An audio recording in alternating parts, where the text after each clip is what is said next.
Antes de iniciar, les recuerdo que debemos seguir cuidándonos, lavando frecuentemente nuestras manos con agua y abundante jabón, usando el cubrebocas adecuadamente, de forma que cubra nariz y boca, y guardar y pedir la sana distancia. La salud es lo primero. Además, ¿ya hicieron algo de ejercicio? Yo soy la profesora Rosestela Gómez Rojo. Efectivamente, es un gusto encontrarnos por aquí, en una sesión más de lengua materna. En esta sesión hablaremos sobre cómo conocer una época a través de la poesía. Con esto nos referimos a vincular recursos literarios con gustos estéticos y temas de una época. Es decir, que vamos a rastrear de qué manera los intereses y valores de un momento histórico determinado llegan hasta los textos poéticos y el discurso de los artistas y los poetas. ¿Listas y listos? Muy bien, iniciamos. El aprendizaje esperado que trabajaremos es lee y compara poemas de diferentes épocas sobre un tema específico, con el propósito de vincular recursos literarios y con gustos estéticos y temas de una época. Los materiales que van a necesitar para esta sesión son cuaderno y lápiz o bolígrafo para que puedan tomar notas. También podría ayudarles tener a la mano su libro de texto. Recuerden que todo lo que vean es para reforzar su conocimiento. Así que les recomendamos llevar un registro de las dudas, inquietudes o dificultades que surjan al resolver los planteamientos, pues muchas de estas las podrán resolver al momento de consultar su libro de texto y revisar sus apuntes. Maestra, con esto que mencionaba sobre el contenido que vamos a revisar durante la sesión, me quedé pensando si de verdad los poemas cambian de acuerdo con el momento en el que se escriben.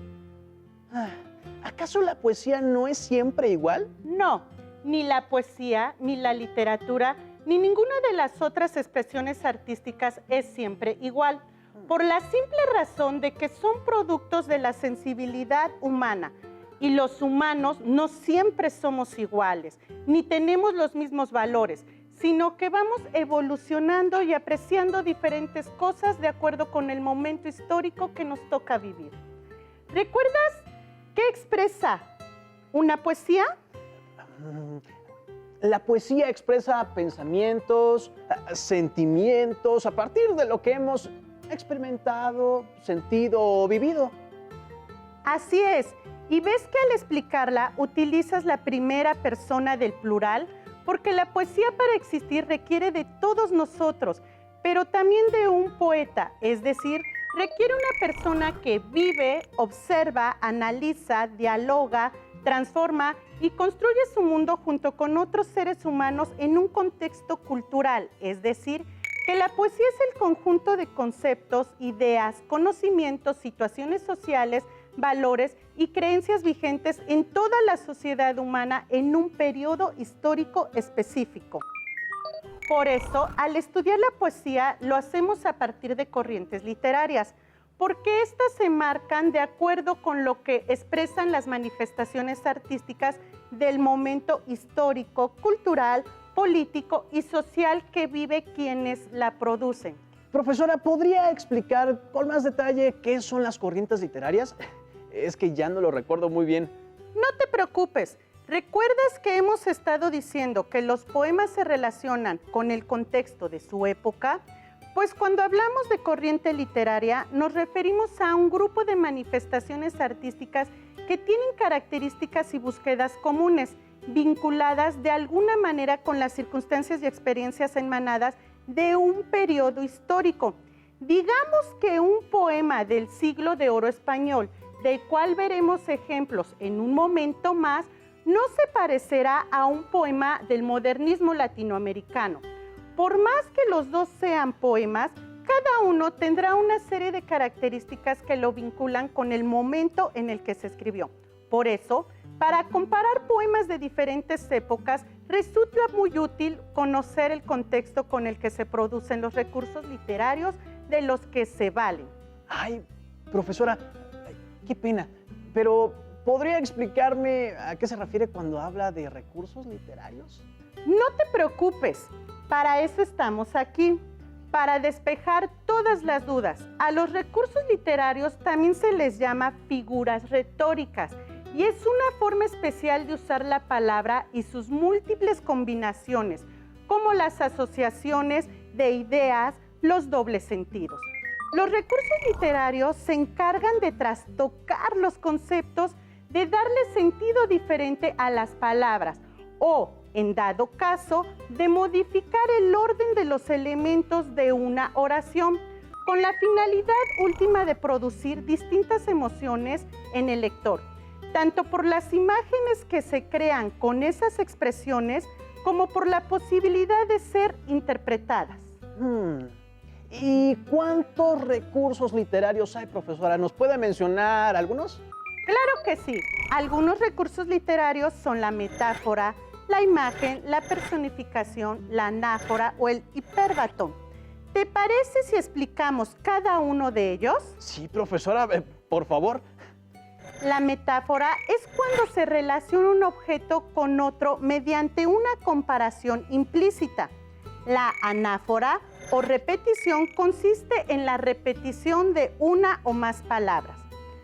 La imagen es la representación concreta de una situación abstracta a la que se otorgan formas tangibles.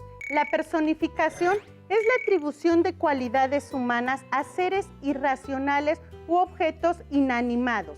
El hiperbatón es la alteración del orden tradicional de las oraciones, muchas veces con el propósito de aprovechar la cualidad sonora de las palabras. Fíjese que ya había oído mencionar a todos menos a ese que dijo, ¿hiper qué? Hiperbatón. Y sirve muy bien para ejemplificar nuestro contenido de la sesión, porque es un recurso literario fundamental para la poesía del barroco, en un momento en que se apreciaba mucho el conocimiento de las lenguas clásicas, es decir, el latín y el griego, que construyen las oraciones de maneras distintas a como se construyen en el español, y de alguna manera los poetas copiaban este orden distinto en sus versos.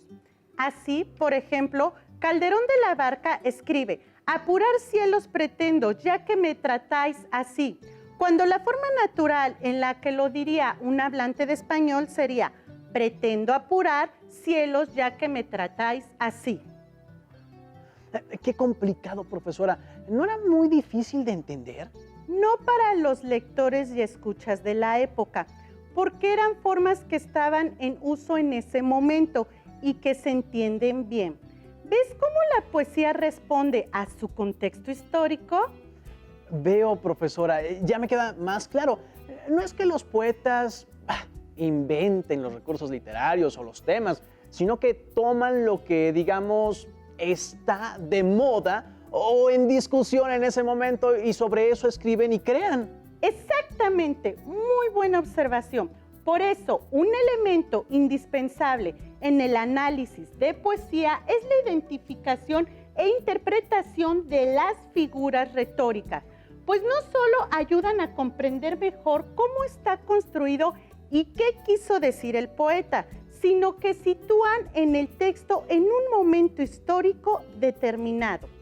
Mira, para que te quede más claro a ti y a nuestras alumnas y alumnos, ¿qué te parece si analizamos un tema recurrente en la vida del ser humano y comparamos su manifestación en diferentes corrientes literarias? Es decir, en las expresiones artísticas de diferentes épocas. Me parece perfecto, maestra. ¿Y podremos encontrar algunos ejemplos de figuras retóricas?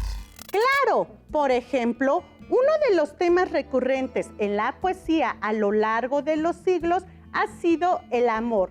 Veamos qué manifiestan al respecto los poemas de tres diferentes corrientes literarias: el barroco, el romanticismo y el vanguardismo o las vanguardias. La literatura barroca se desarrolló a partir de la segunda mitad del siglo XVI hasta la primera mitad del siglo XVIII aproximadamente. La poesía en esa época era compleja, ya que hablaba de desesperación, desengaño, el aburrimiento de la vida, el amor o el inconformismo, a menudo revestido de características humorísticas o satíricas. Los escritores barrocos ponían mucha atención a la forma de los poemas, a la elección de las palabras y a los juegos que se podían hacer con ellas. Digamos que buscaban la originalidad y la sorpresa. Ay, profesora, qué complicado. ¿Y a qué se debe esa forma de escribir? Muy buena pregunta. Vamos a revisar lo que se dice al respecto en este video.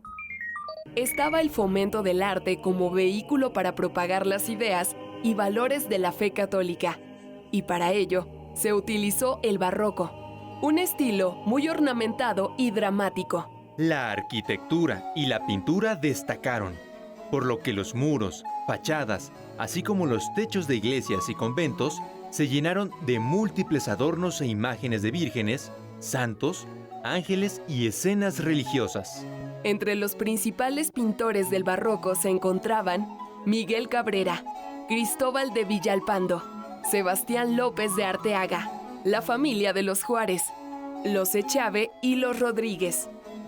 En la música destacaron Juan Gutiérrez de Padilla, Francisco López Capillas y Manuel de Sumaya. Y en la literatura, Sor Juana Inés de la Cruz, Carlos de Sigüenza y Góngora y Juan Ruiz de Alarcón fueron sus más importantes exponentes. Como pudimos apreciar, la época en la que surgió el barroco fue durante un periodo caótico para el mundo. Depresión económica, hambruna, guerras provocadas por católicos y protestantes. El arte del barroco fue utilizado como medio propagandístico para la difusión de la fe católica, pero también es una forma de adornar lo vacío y lo pobre, y, a su vez, una forma cínica para agrandar la realidad, hacerla visible. ¡Qué interesante! ¿Podría mencionar a algunos poetas de esta corriente literaria, profesora? Claro, consideramos poetas barrocos, autores como Luis de Góngora, Francisco de Quevedo, Lope de Vega, Sor Juana Inés de la Cruz o el mismo Pedro Calderón de la Barca, del cual hablamos hace un momento.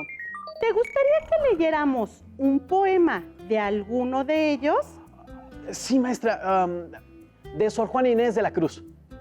Perfecto, ayúdame a leer el siguiente poema, que se conoce como Contiene una fantasía contenta con amor decente, de Sor Juana Inés de la Cruz. Detente, sombra de mi bien esquivo, imagen del hechizo que más quiero. Bella ilusión por quien alegre muero, dulce ficción por quien penosa vivo. Si el imán de tus gracias atractivo sirve mi pecho de obediente acero, ¿para qué me enamoras, lisonjero, si has de burlarme luego, fugitivo? Mas blasonar no puedes, satisfecho de que triunfa de mí tu tiranía, que aunque dejas burlado el lazo estrecho, tu forma fantástica ceñía. Poco importa burlar brazos y pecho, si te labra prisión mi fantasía. Esta poesía habla del amor, del desamor y de lo que una persona enamorada se imagina al pensar en su amado. ¿Tú qué entendiste? Entendí que aunque el amor no sea perfecto, ella siempre lo amará y siempre lo tendrá preso en su imaginación. También pude apreciar algunos recursos literarios en el poema. Efectivamente, vamos a leerlo de nuevo y localicemos los recursos literarios. Por ejemplo, detente sombra de mi bien esquivo. Aquí Sor Juana se refiere a su amor como un bien esquivo y le pide a la sombra de ese amor que se detenga. Entonces, este sería un ejemplo de personificación, porque está pidiendo a la sombra que pare y escuche lo que tiene que decirle. Así es. Ahora revisemos dos figuras retóricas más. Por ejemplo, el verso 5. Si al imán de tus gracias atractivo, la palabra imán funciona como metáfora de algo que produce atracción, de la fuerza misteriosa del amor. Fíjate también que utiliza palabras como sombra, imagen, ilusión o ficción, las cuales se refieren todas a algo que aparenta ser lo que no es, una idea que ya veíamos que es muy recurrente en el arte y la filosofía de este periodo histórico. Esta es una forma de hablar de amor en el barroco. Pero, ¿qué te parece si revisamos un poema de otra época para seguir escuchando de amor? ¿Y qué le parece que sea algo del romanticismo? Me parece que puede ser interesante. Muy bien. Hablemos sobre el romanticismo. Este movimiento tuvo sus inicios a finales del siglo XVIII y se extendió hasta las primeras décadas del siglo XIX. Esta corriente está centrada en el sujeto, en el individuo, y valora los sentimientos por encima de la razón. Los exponentes de esta corriente tenían la posibilidad de expresarse libremente, de ser originales y creativos. Ahora habrá que analizar el contexto de la época para saber el porqué de este estilo. Veamos el siguiente video. El romanticismo fue un movimiento artístico, cultural e ideológico que comenzó a finales del siglo XVIII y se desarrolló a lo largo del siglo XIX. Los artistas románticos fueron portavoces de una nueva actitud ante la vida. Comenzaron a apreciar más al individuo frente a la universalidad propuesta por la Ilustración. Hablaban del amor, la libertad y la lucha por la emancipación de las naciones.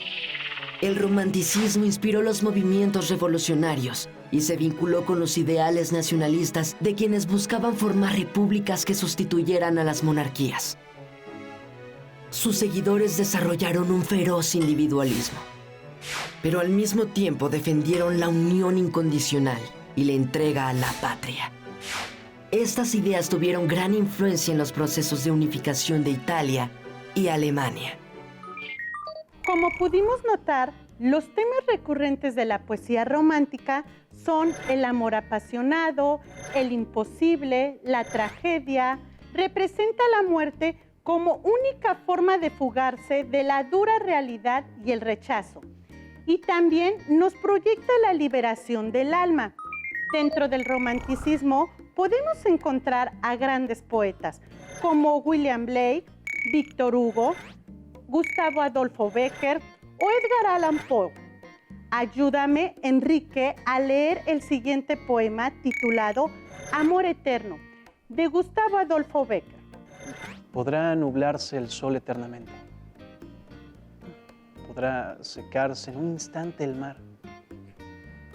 Podrá romperse el eje de la tierra como un débil cristal.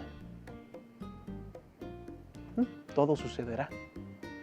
Podrá la muerte cubrirme con su fúnebre crespón, pero jamás en mí podrá apagarse la llama de tu amor. Este poema expresa qué es el amor a través de su experiencia y habla de un amor eterno, es decir, más allá de la muerte. Describe un amor divino, dándole un toque trágico como si fuese un amor imprescindible. Contiene varias figuras retóricas para resaltar las cualidades de su propio sentimiento. ¿Qué figuras retóricas encontraste tú? La anáfora, ya que la palabra podrá se repite varias veces en el poema. Podrá nublarse, podrá secarse, podrá romperse, podrá la muerte, podrá apagarse. Muy bien, la palabra podrá se encuentra prácticamente en todo el poema. En el verso 5, completando con el verso 6, se encuentra la figura retórica de personificación. ¿Podrá la muerte cubrirme con su fúnebre crespón? Claro, porque el autor le otorga una capacidad humana a la muerte. La personificación de la muerte es un recurso muy común en los poemas de esta corriente literaria. Vamos a ver un poema de otra época, el vanguardismo. Este surge en el siglo XX, principalmente en Europa, después de la Primera Guerra Mundial, en un momento en el que todos los valores y organizaciones que existían han desaparecido y en cambio las sociedades se enfrentaban a situaciones de muerte, hambruna, precariedad y revueltas políticas y sociales. Piensa que además de la Primera Guerra, están sucediendo revoluciones y cambios en los gobiernos de muchos países de Europa. En un contexto tan desordenado, es normal que este conjunto de movimientos literarios se caracterice por la renovación y libertad de expresión, es decir, reacciona contra los valores, las producciones estéticas anteriores y la tradición literaria. ¿Puedes leer el siguiente poema, por favor? Titulado El amor que calla, de Gabriela Mistral. Si yo te odiara, mi odio te daría en las palabras, rotundo y seguro. Pero te amo, y mi amor no se confía a este hablar de los hombres tan oscuro. Tú lo quisieras vuelto un alarido, y viene de tan hondo que ha deshecho su quemante raudal, desfallecido antes de la garganta, antes del pecho. Estoy lo mismo que estanque colmado y te parezco un surtidor inerte. Todo por mi callar atribulado, que es más atroz que el entrar en la muerte. Nos habla de un amor secreto o imposible, de un amor que el autor no dice a nadie, ni siquiera a la persona que ama. Podemos encontrar dos figuras retóricas en el poema. La primera se localiza en el verso 4, que dice así: este hablar de los hombres tan oscuro. La otra se encuentra entre el verso 6 y 7. Ha deshecho su quemante raudal. Ambas son metáforas porque en ellas se relaciona un objeto con otro mediante una comparación implícita. La palabra antes se aplica 2 veces en el mismo verso, por lo que es una anáfora. Así es. También hay un hiperbatón en el 4º verso, donde habíamos localizado una metáfora. A este hablar de los hombres tan oscuro, cuando la construcción natural en el español sería a este hablar tan oscuro de los hombres. Este poema de Mistral tiene una forma muy clásica y respeta la rima y la métrica, pero existen otros poemas vanguardistas que son muy irreverentes y creativos. Es más, que además de decir cosas con las palabras, dicen algo con la forma misma en que se acomodan las letras en la página. ¿Formas, profesora? ¿Y eso cómo es? Pues así, en lugar de escribir el poema en una serie de líneas, como se había hecho hasta entonces, se hace al revés o en forma de animales, objeto o espirales, y se incorporan dibujos, sonidos y hasta imágenes. Estos poemas se llaman caligramas y representan una nueva forma de acercarse al poema, que tiene por objetivo dar cuenta de que las palabras no representan ideas abstractas y lineales, sino elementos reales y vivos. ¿Podemos ver ejemplos, maestra? Este es de José Juan Tablada, 1871-1945, poeta mexicano, y como se habrán imaginado, se llama El Puñal, y dice: tu primera mirada de pasión, aún la siento clavada como un puñal dentro del corazón. Qué interesante, porque la forma refleja el texto al revés. Así es. Otro autor de este tipo es el cubano Guillermo Cabrera Infante. En su poema Texto que se encoge, expresa cómo las cosas se hacen pequeñas poco a poco y cada vez más. Y los lectores lo vamos experimentando físicamente conforme vamos leyendo. Hemos concluido esta sesión, Pero antes de despedirme, quiero dejarles un reto. ¿Están listas y listos? Empecemos. Les propongo que elijan 2 corrientes literarias. Puede ser algunas de las que hemos visto el día de hoy: barroco, romanticismo o vanguardismo. Y escojan un poema del tema que quieran: amor, guerra, muerte, naturaleza. Claro que anotando el nombre del autor. Copien los 2 poemas en la libreta y busquen las diferentes figuras retóricas. Después, comparen los poemas e identifiquen la influencia que tiene el autor o la cultura en el contexto y la época en la que fue escrito. Tomen en cuenta que la finalidad del reto es que ustedes analicen e identifiquen el contexto y la época en la que fue escrito. Con ello estaremos cumpliendo nuestro aprendizaje esperado. Lee y compara poemas de diferentes épocas sobre un tema específico. Con ello, vincularemos recursos literarios con gustos estéticos y temas de una época. Para complementar su aprendizaje, pueden utilizar su libro de texto y apoyarse en los apuntes que realizaron durante la sesión. Finalmente, sus maestras y maestros son sus mejores aliados en este proceso. No duden en consultarlos si tienen dudas o quieren ampliar la información de esta sesión. Gracias por compartir con nosotros esta sesión de lengua materna, primer grado, en la que hemos aprendido a vincular recursos literarios con gustos estéticos y temas de una época. Hemos aprendido juntos algo nuevo, diferente y entretenido. Nos vemos pronto en otra sesión de Aprende en Casa. ¡Hasta la próxima! Si tienes dudas o necesitas ayuda, llama al Centro de Apoyo Pedagógico a Distancia. El número de teléfono para secundaria es el 55 36 01 71 23. Si requieres consultar los libros de texto en versión digital, recuerda que los puedes encontrar en la página conalitech.cep.gov.mx. Y recuerda que también cuentas con el sitio aprendeencasa.cep.gov.mx, en donde podrás ver nuevamente los videos de los programas y además encontrarás actividades para fortalecer tus aprendizajes. También te invitamos a que consultes las plataformas nuevaescuelamexicana.cep.gov.mx y tripulantes.cep.gov.mx.